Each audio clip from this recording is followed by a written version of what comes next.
Hey there folks, in today's video I'm going to be showing you how to diagnose a bad inner tie rod on your vehicle. Now this is going to be similar for most vehicles. The only difference is the size of tools you may use. So right here is the steering knuckle on the back of the hub assembly. This is your outer tie rod, this green part, and past that all the way back to the boot is the inner tie rod.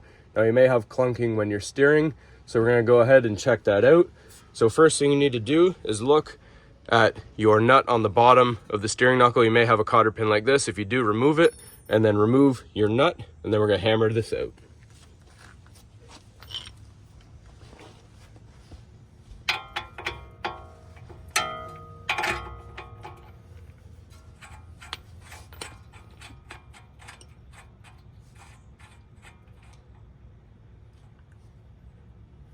All right, so before you take the nut all the way off, we're going to hammer this up and out just to protect the threads on there, so keep that bolt on there.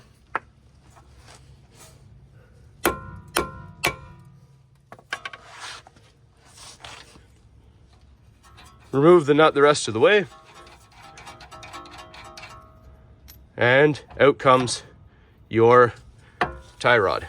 Now if you look at this one's on the way out. If you pull it back and forth, you may hear clunking. This one doesn't have any clunking, but if you look at it, it can't even support the own weight of the outer tie rod. So the joint back there is getting quite weak, so we're going to go ahead and replace that. So that's all there is to this one, folks. I will show you how to do a replacement on this Chevy Equinox. It will transfer to the same no matter what type of vehicle you have. So I'll put a link in the description below for that.